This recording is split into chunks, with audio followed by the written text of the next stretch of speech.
Aleluia. Sabe, queridos, dentre as muitas promessas que o Senhor tem declarado na sua palavra, acerca de todos aqueles que se aproximam do Senhor, dentre elas está a promessa de uma vida abundante. Você pode dizer amém? A palavra nos ensina que essa é a vontade de Deus, manifesta ou revelada em Cristo Jesus. Ele disse: eu vim para que vocês tenham vida e vida em abundância. Esse é o tipo de vida que o Senhor ele tem para você. Uma vida abundante, ela pode ser compreendida como uma vida onde nada está quebrado, faltando ou fora do lugar. É uma vida vivida nos moldes de Deus. É você experimentar o céu na terra. E eu pergunto, quantos desejam esse tipo de vida aqui? Diga amém. Aleluia. E a boa nova ou a boa notícia é que essa é a vida que o Senhor tem para você. Então eu queria que você pudesse fechar os seus olhos nessa hora por um instante. Que você pudesse colocar mais uma vez a sua vida diante do Senhor.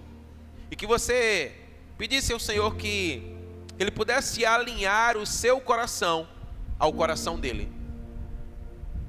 Para que então você possa viver essa vida.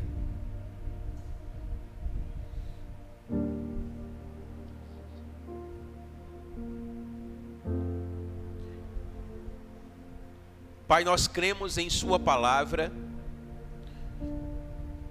Nós cremos que ela é verdadeira. Nós cremos que ela é fiel. E nós cremos que o Senhor tem uma vida abundante e gloriosa para nós.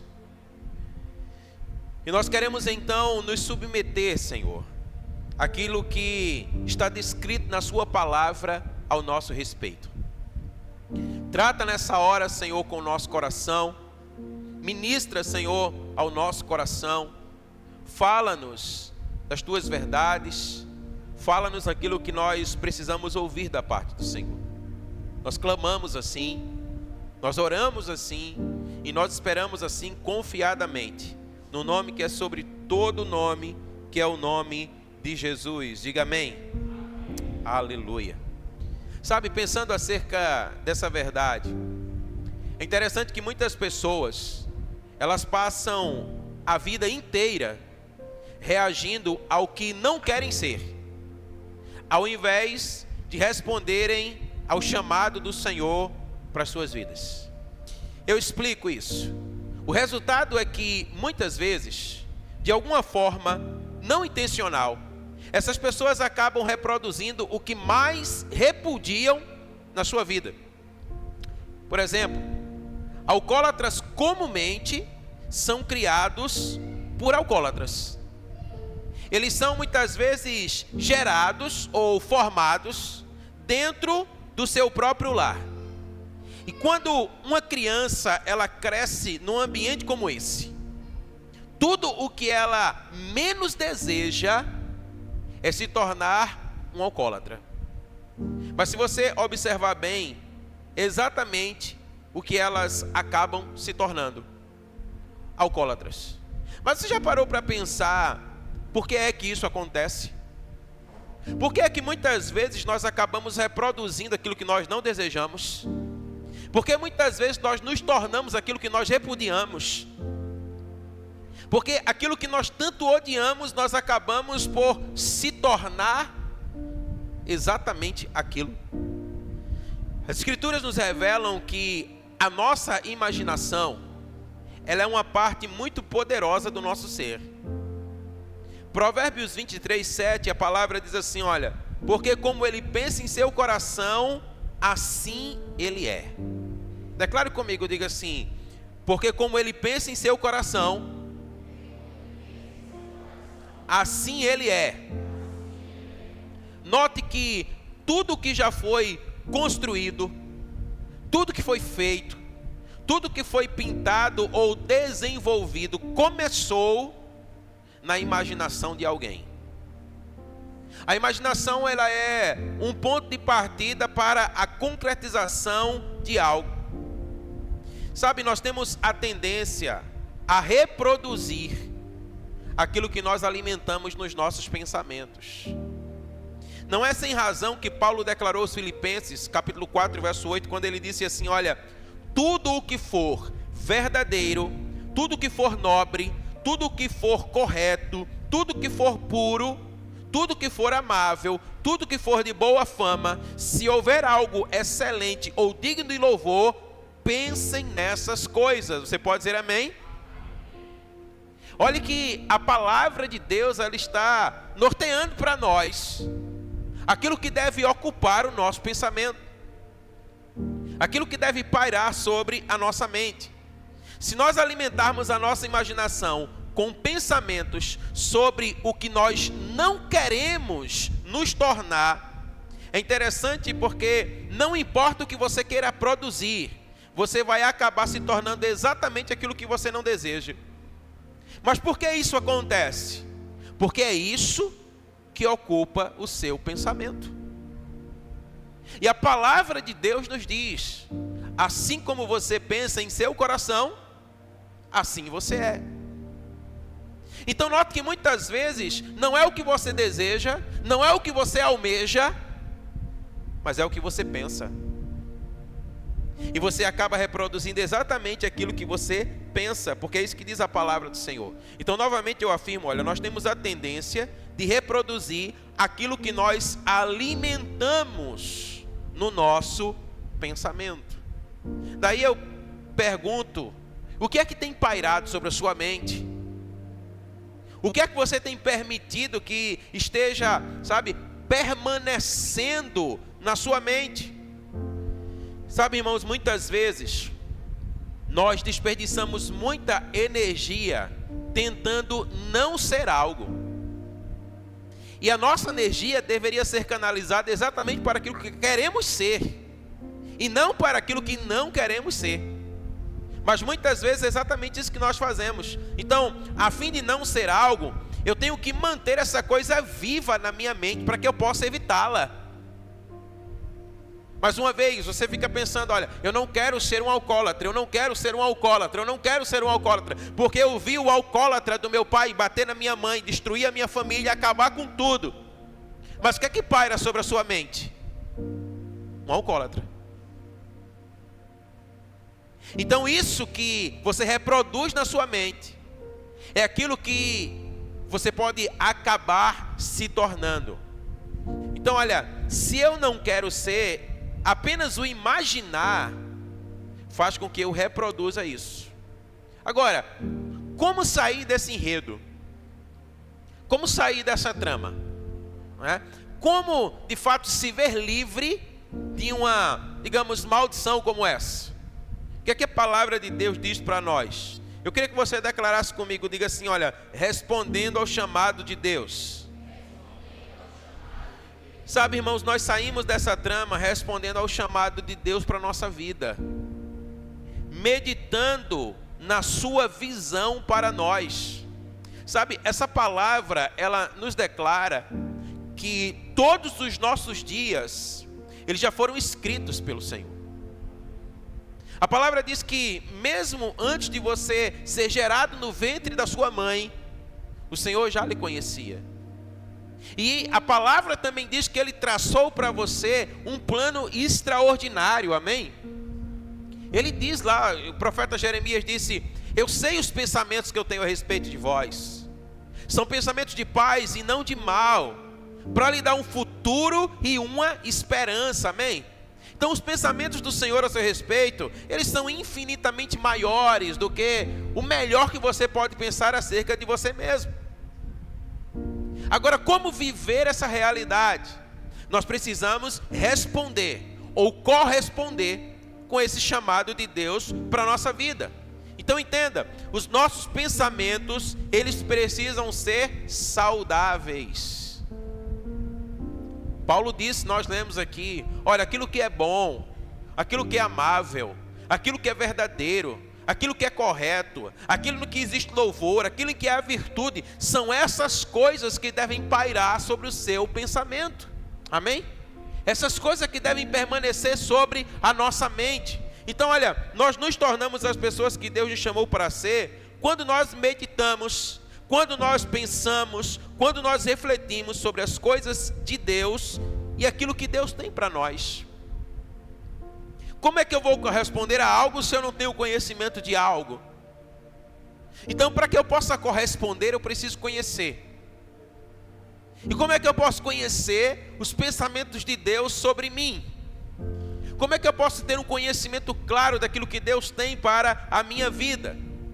A palavra já nos assegura isso. Olha, quando nós sonhamos com Deus, nós nos tornamos a obra-prima da sua imaginação. Então nós precisamos ter em nossa mente os pensamentos de Deus. Como ter esse pensamento? Eu queria que projetasse aqui para nós o Salmo 1. Eu queria que você acompanhasse comigo o que é que diz a palavra. O Salmo 1. A palavra está dizendo assim, olha, bem-aventurado é feliz.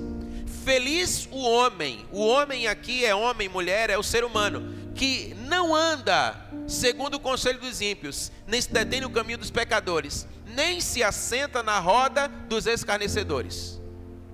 Antes, tem o seu prazer na lei do Senhor. Diga comigo, na lei do Senhor. E na sua lei medita dia e noite. Prossiga. Pois ele será como árvore plantada junto a ribeiros de águas, a qual dá o seu fruto no tempo próprio, ou no seu tempo, e as suas folhas não cairão, e tudo quanto fizer, prosperará. Você pode dizer amém? A palavra do Senhor está dizendo assim, olha, você precisa ter o seu prazer na lei. O que é a lei? A lei é a palavra de Deus. E a palavra está dizendo, se você medita nela, dia e noite, noite e dia, ele declara, tudo que você fizer, te irá bem. Você irá prosperar, amém?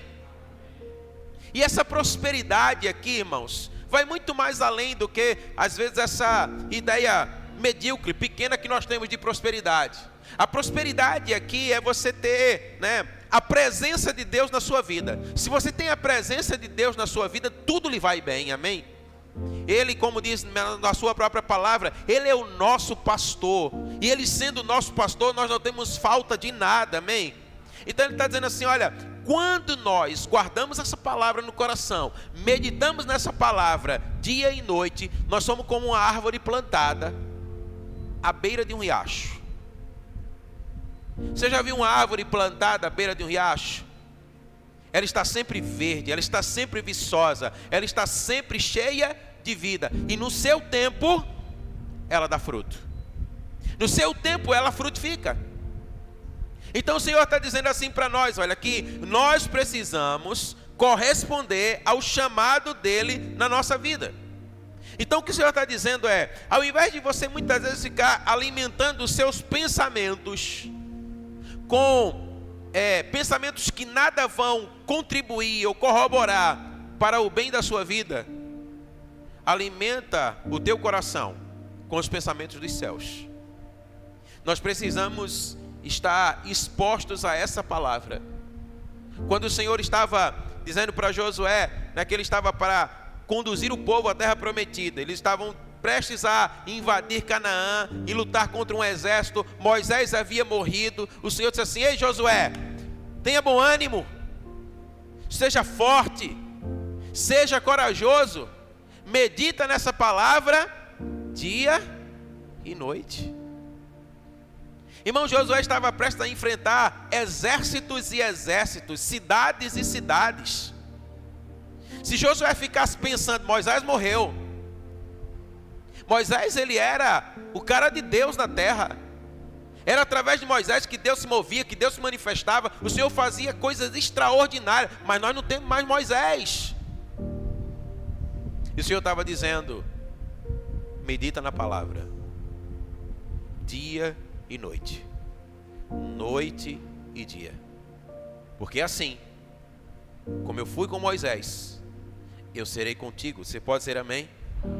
Você já parou para notar que muitas vezes nós temos uma consciência de que Deus é conosco, mas parece que nós não experimentamos Deus conosco? Porque muitas vezes nós damos mais atenção às adversidades do que à presença dele que está conosco.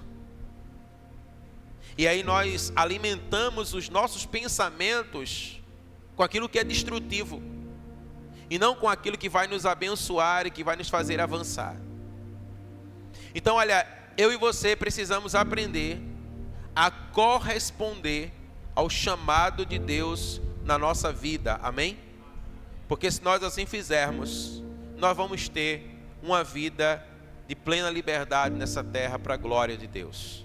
Mas existe uma outra realidade, além de não darmos ouvidos à palavra de Deus, de não meditarmos nela dia e noite, de não sermos expostos à palavra, que nos impedem de desfrutar dessa vida abundante. E o que é esse aspecto?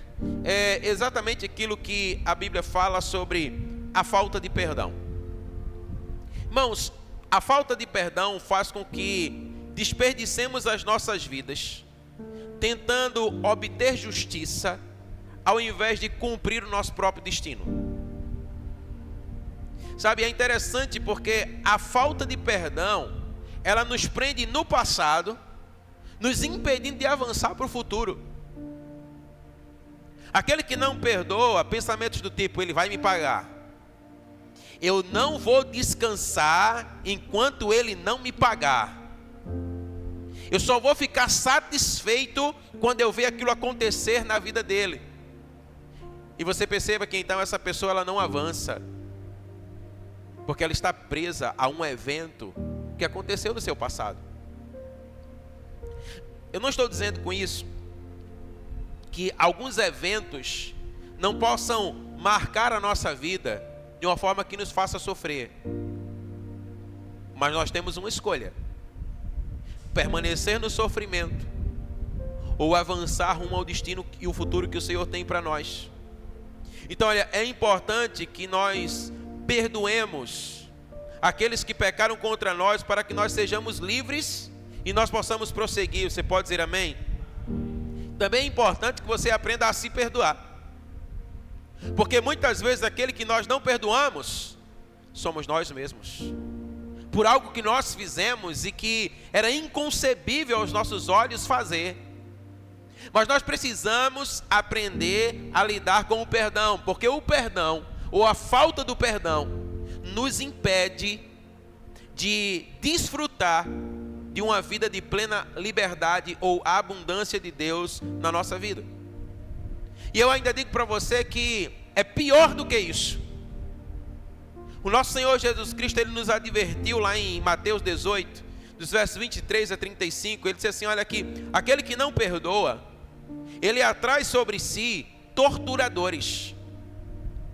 Sabe, uma pessoa que não perdoa alguém, ela é uma pessoa amargurada, ela é uma pessoa oprimida, é uma pessoa que não tem paz, é uma pessoa que não tem alegria, é uma pessoa que não tem contentamento, é uma pessoa extremamente para baixo.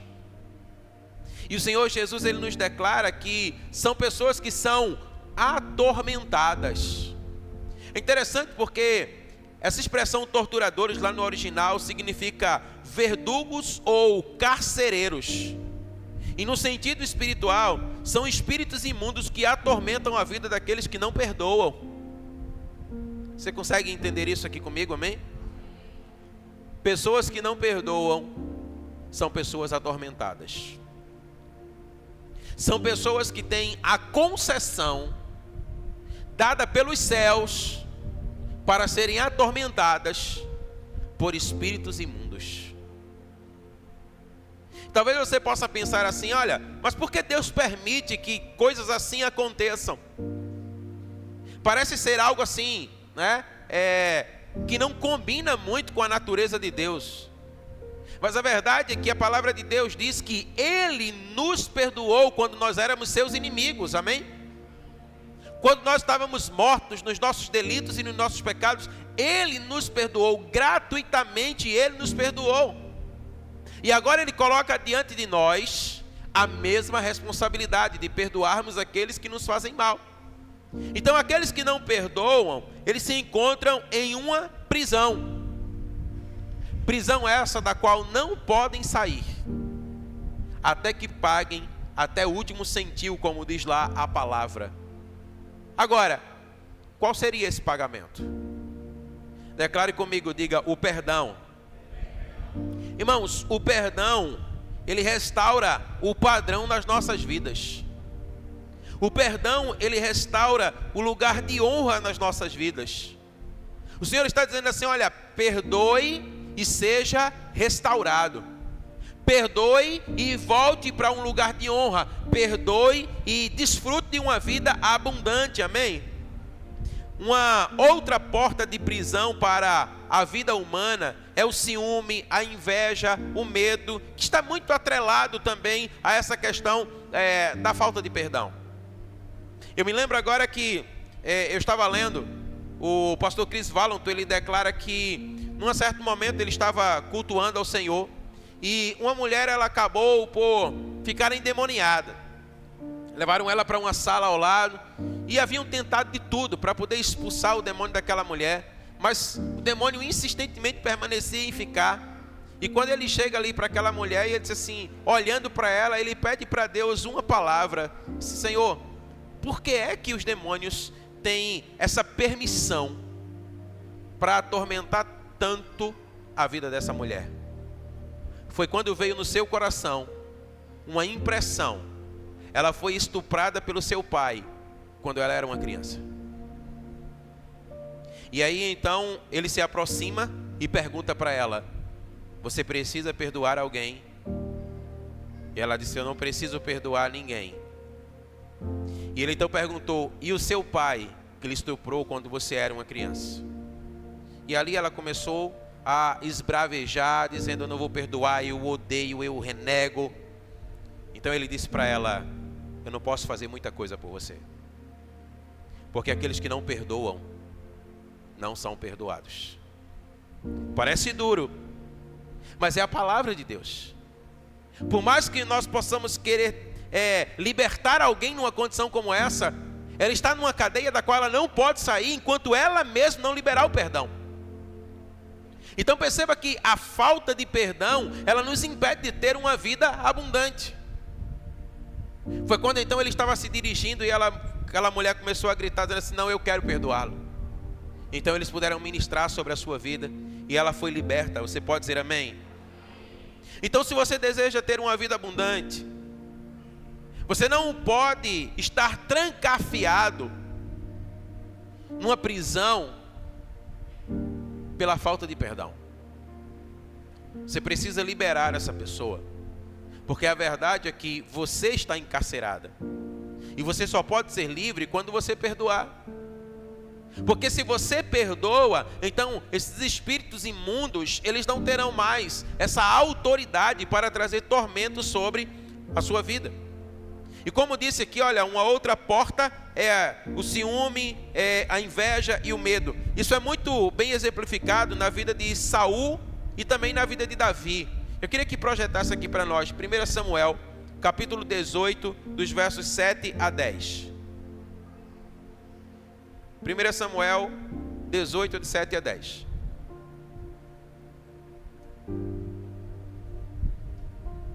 A palavra diz assim, olha: e as mulheres dançando e cantando se respondiam umas às outras dizendo: Saul feriu os seus milhares, porém Davi os seus 10 milhares.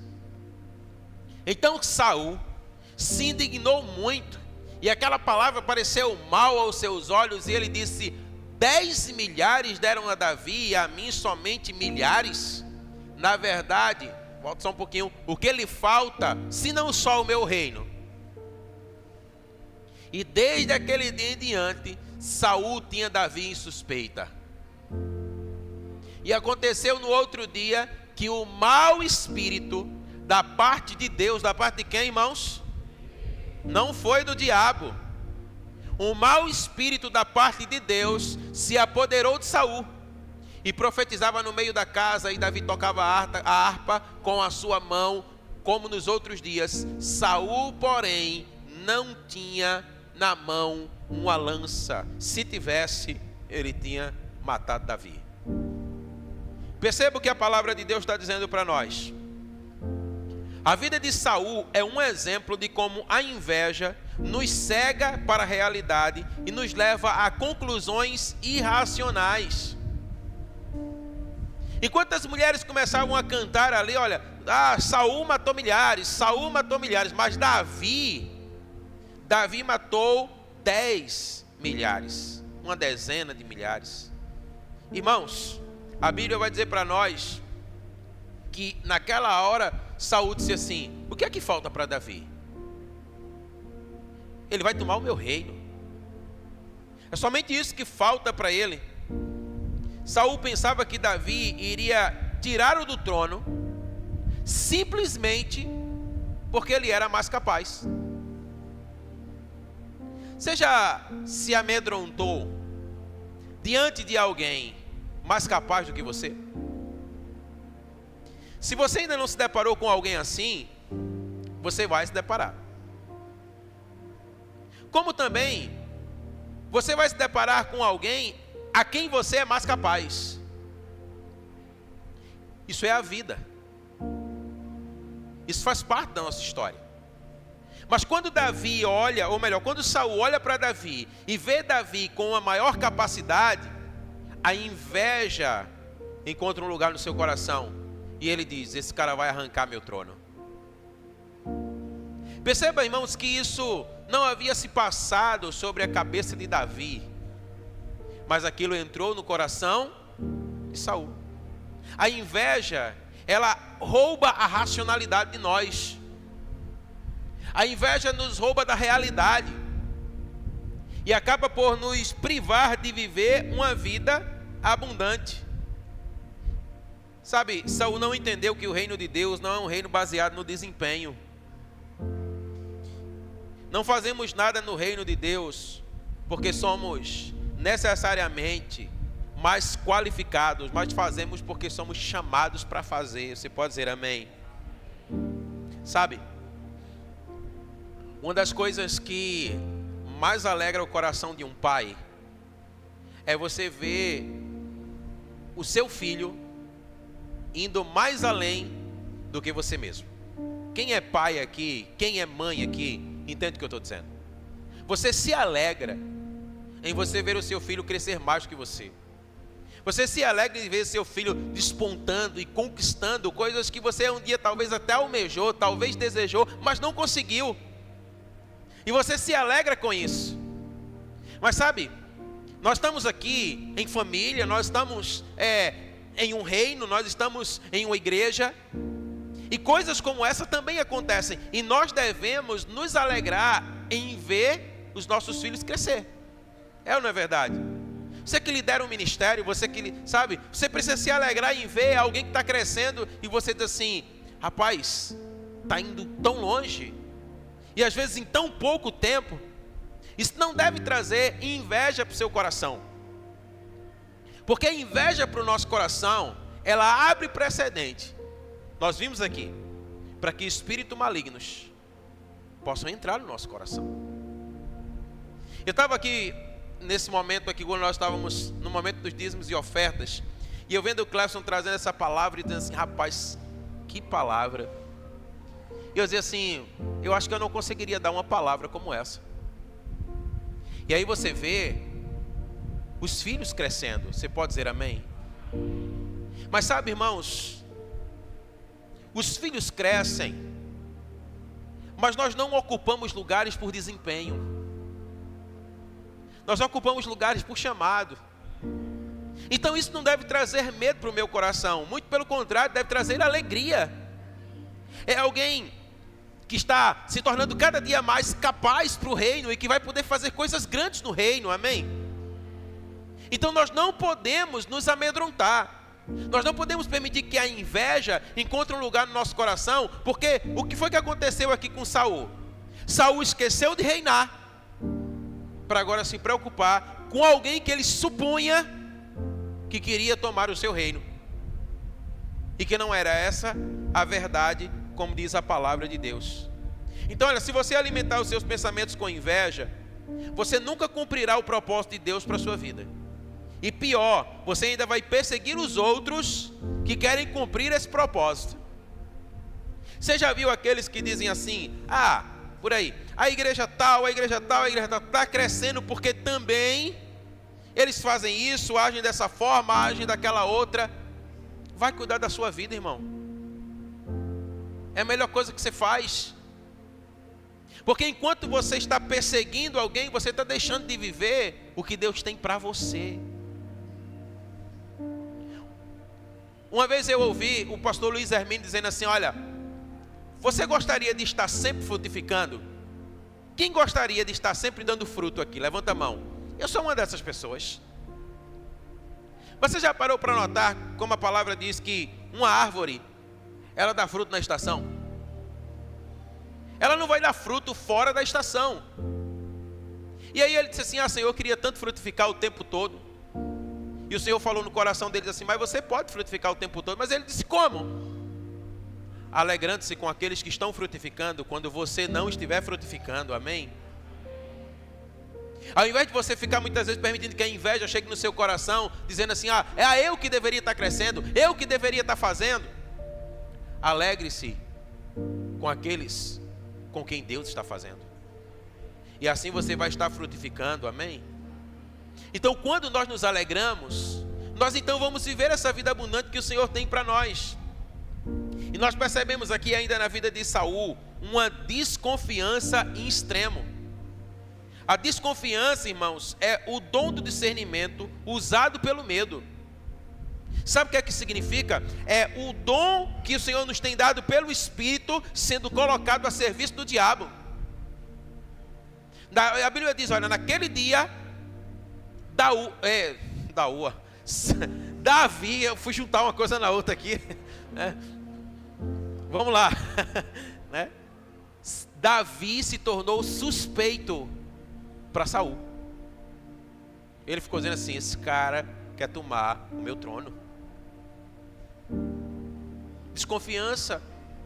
Então ele pega um discernimento, sabe, um dom do Espírito e coloca para ser usado pelo diabo. Isso leva, irmão, à amargura, falta de perdão, ao tormento, que resulta em prisão na alma. É interessante que o texto diz, naquele dia Saul não tinha uma lança na mão. O que é que o texto está dizendo para nós? Se ele tivesse uma lança, Davi ia virar espetinho naquele dia, irmão. Muitas vezes não é o que passa no coração humano, que você não mata fisicamente, mas você mata no coração. E diante de Deus, aquele que mata no coração é tão perverso quanto aquele que mata fisicamente. É a mesma coisa. Então nós não podemos projetar a nossa vida à base de desconfiança, mas à base da certeza de que Deus ele é conosco, amém? Então olha, existem espíritos que guardam essa prisão e eles têm nomes. Como doença, depressão, ódio, assassinato. Você já parou para notar que pessoas que não perdoam, pessoas amarguradas, são pessoas doentes? São pessoas deprimidas. Nós não estamos dizendo que toda doença, que toda depressão, irmãos, é por falta de perdão. Não é isso. Mas pessoas que não perdoam são pessoas que abrem portas para que espíritos que operam por meio de doenças, de enfermidades, de depressões, né, de amarguras, possam agir por meio da sua vida, possam agir na sua vida. E essa não é a vontade de Deus para nós, amém? Então, o que é que Deus tem para nós? Como é que nós podemos ser livres de uma realidade como essa? Lá no Isaías 61, a Bíblia nos fala sobre proclamar libertação aos cativos e liberdade aos encarcerados ou liberdade aos presos. Os prisioneiros, eles são aqueles que o juiz manda para a prisão. O juiz manda prender porque cometeram um delito. E eles só podem ser soltos com uma ordem judicial. Eles têm uma pena a cumprir. E eles só podem sair desse lugar quando cumprirem devidamente a sua pena. Esses são aqueles que abriram as portas de sua vida para os torturadores, pela falta de perdão. Não é isso que Jesus disse lá em Mateus? Aqueles que não perdoam são lançados nesse lugar onde eles vão ser atormentados. Os cativos, por sua vez, aqui são aqueles que foram capturados na batalha, foram mantidos como prisioneiros, mas eles não estão lá porque tem falta de perdão. Eles estão lá porque eles não têm conhecimento da verdade. Você pode dizer amém? Agora observe. Tanto um quanto o outro estão encarcerados. Tanto um quanto o outro estão presos. Mas o que é que difere um do outro? Porque uns estão numa condição de prisão porque escolheram não perdoar. O outro está numa condição de prisão porque foram enganados. Ou seja, porque ainda não conhecem a verdade. Eles acreditam em mentiras que foram ditas ao seu respeito.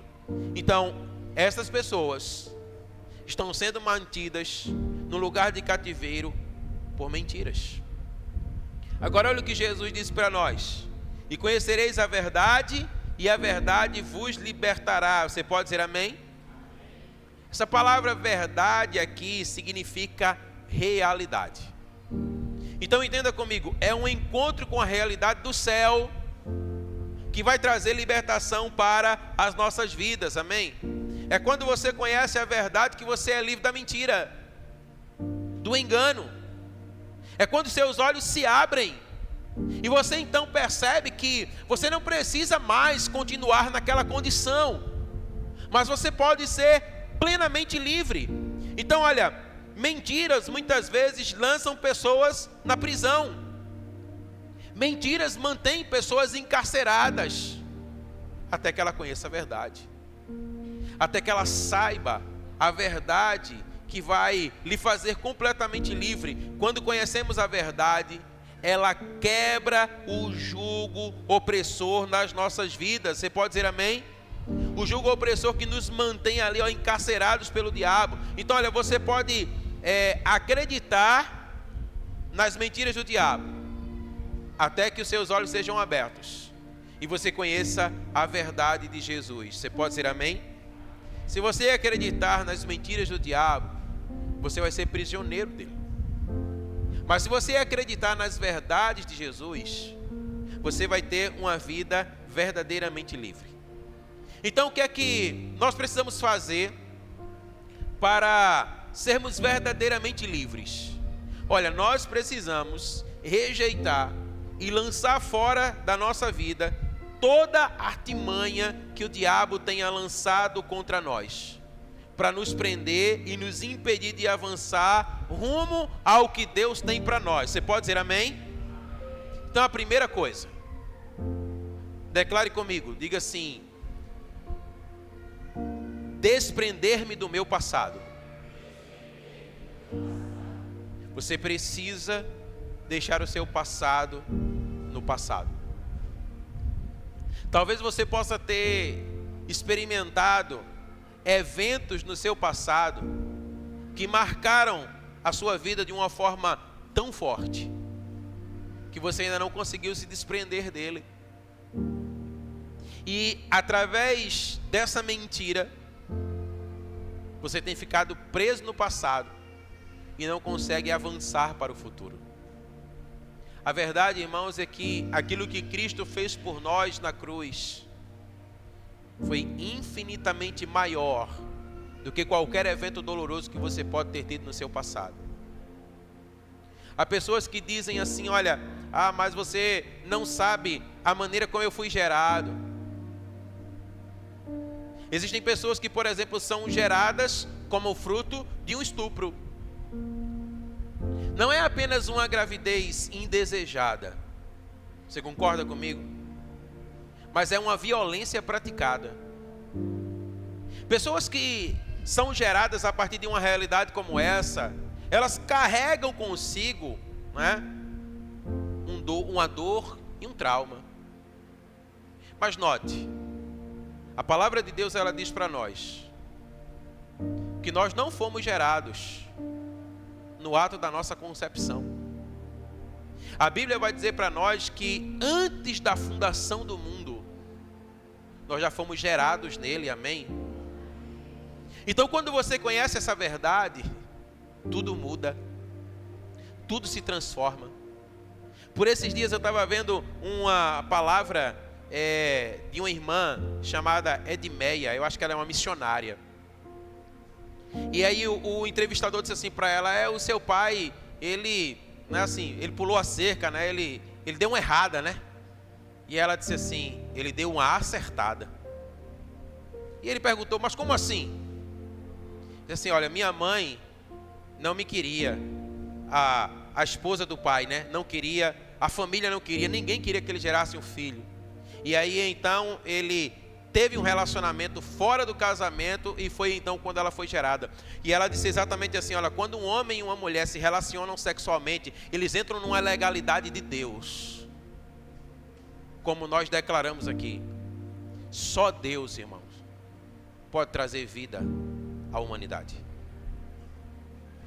Então ela disse assim, olha, quando ninguém me queria, Deus disse, eu quero você.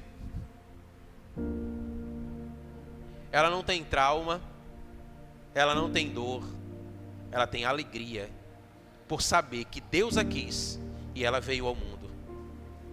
Talvez não foi da maneira que nós desejamos e almejamos, mas ela entende, Deus me quis e eu estou aqui.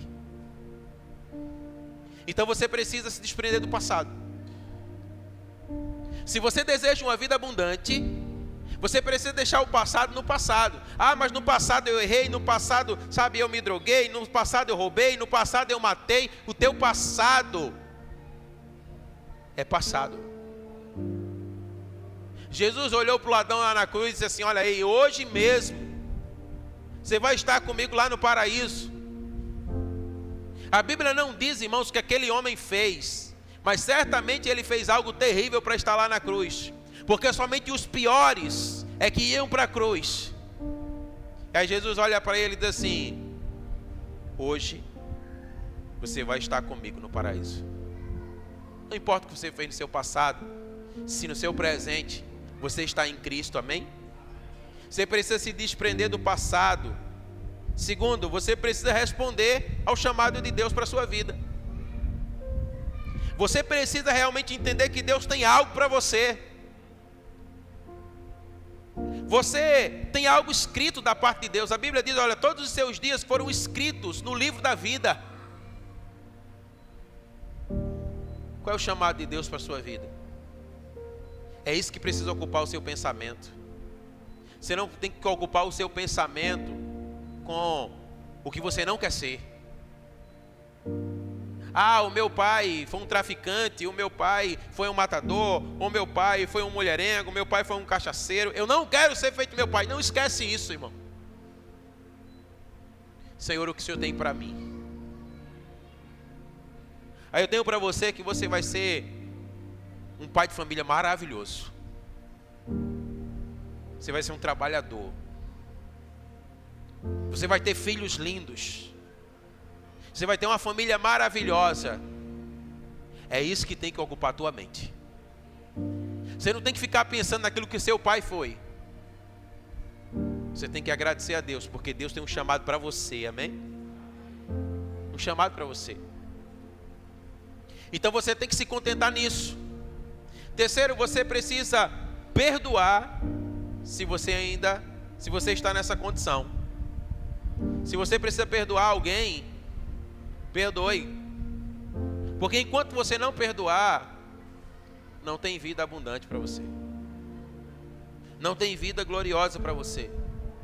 Ou talvez você precise perdoar você mesmo. A quarta coisa, você precisa rejeitar as mentiras do diabo. Uma vez, quando eu era criança, logo depois de eu me converter, sabe, a minha conversão, ela foi uma conversão assim, muito intensa, irmão. Eu entreguei minha vida para Cristo, eu tinha 10 anos, e aos 11 anos já foi lançada uma palavra para a minha vida de que eu seria pastor. Não era o que eu queria, mas é o que eu sabia que ia ser. Eu tinha essa convicção dentro de mim. Sabe, então era um mergulho muito intenso na palavra de Deus, em oração. Eu era diferente dos demais da minha idade na época. Mas um dia o diabo plantou uma semente no meu coração e ele disse assim: você blasfemou contra o Espírito Santo. E a palavra de Deus diz para nós que você é perdoado por qualquer pecado, mas se você blasfemar contra o Espírito Santo, não tem perdão para você. Imagina uma bronca dessa na cabeça de um menino de 11 anos, apaixonado pelo Senhor, apaixonado pelo reino, querendo servir no reino e dizendo: não tem mais perdão para mim. O diabo queria me colocar numa prisão, ele queria me encarcerar, como ele faz com muitos de nós, lançando mentiras sobre a nossa vida, e nós acabamos acreditando nelas, ficamos presos. Até que um dia, irmãos, o Senhor me libertou, e graças a Deus que não demorou muito, amém? E o Senhor disse assim: olha, você não blasfemou contra o Espírito Santo coisa nenhuma. E ainda tem mais, para você ter certeza disso, eu ainda vou encher você com o meu Espírito. E Ele me deu do seu Espírito, irmãos, e como isso é glorioso. Não aceite as mentiras do diabo na sua vida.